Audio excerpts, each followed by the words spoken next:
Voici le jeu Relève le défi, apprends à écrire sans crayon, motricité fine.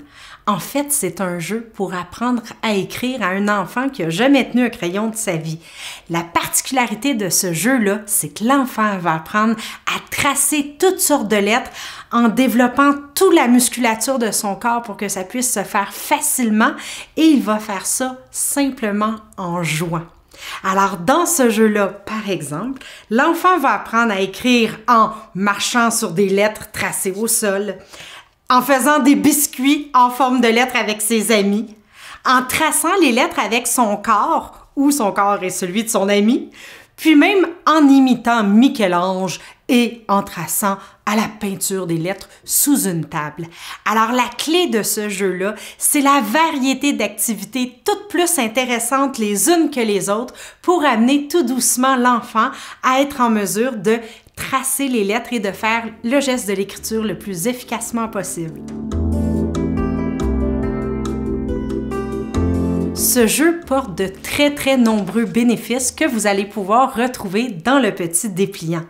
Évidemment, quand vous connaissez la roue Amélio avec les 15 champs de développement chez l'enfant, vous allez découvrir que par le biais de ce jeu-là, les 15 champs de développement de l'enfant sont stimulés, en plus de faire en sorte qu'il apprend doucement à écrire.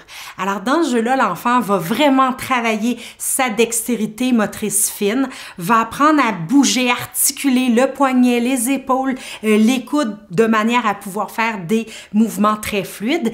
Il va aussi apprendre à visualiser un élément, une lettre dans sa tête de façon efficace, la mémoriser et la transmettre, la reproduire sur divers supports. Alors, ces supports-là peuvent être autant de la peinture que des macaronis ou encore des perles. Alors, il va être exposé à toutes sortes d'objets différents. Il va devoir aussi apprendre à organiser sa pensée, structurer sa pensée, suivre des consignes et, au bout du compte, surtout, il va s'amuser tout en développant toute sa dextérité motrice.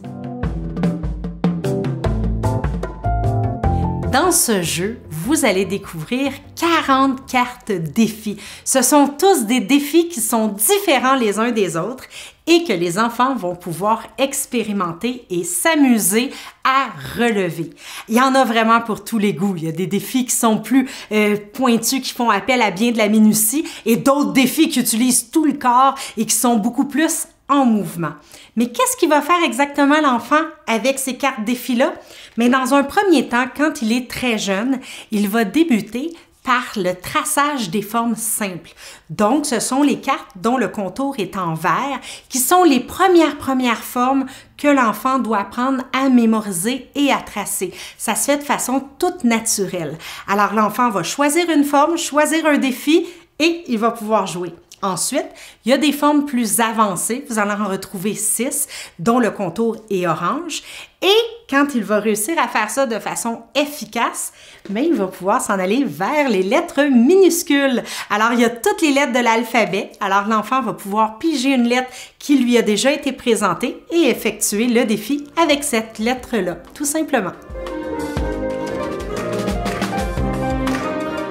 Comment on fait pour jouer à ce jeu? C'est relativement simple. Les premières expériences avec ce jeu, on va proposer à l'enfant l'une des 6 cartes tracées vertes et il va devoir choisir un défi. Tout ce qu'il a à faire, c'est effectuer le tracé selon le défi qui lui a été présenté. Évidemment, quand vous prenez les cartes défis, vous allez découvrir qu'à l'endos, il y a toutes les indications nécessaires à pouvoir accomplir ce défi-là.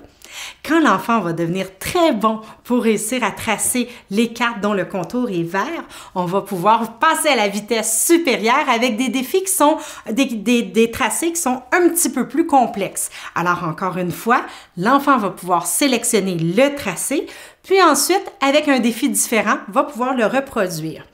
Quand il est très confortable pour exécuter les différents tracés, c'est là que ça sera le temps de commencer avec des lettres. Dans un premier temps, on va présenter à l'enfant 3 premières lettres en utilisant la présentation en 3 temps qui est très bien décrite dans le pamphlet. Une fois qu'il connaît ces 3 premières lettres, on va les sélectionner, lui en faire choisir une au hasard, lui faire nommer et lui faire finalement piger au hasard ou choisir un défi. Alors, tout ce qu'il aura à faire, c'est reproduire la lettre en question avec le défi. Et quand il devient excellent et qu'il maîtrise les 26 lettres de l'alphabet, mais on peut hausser le niveau de difficulté en ne lui montrant pas la lettre. Alors, il va devoir les faire de mémoire. Une fois que c'est fait, il est vraiment prêt pour le geste d'écriture.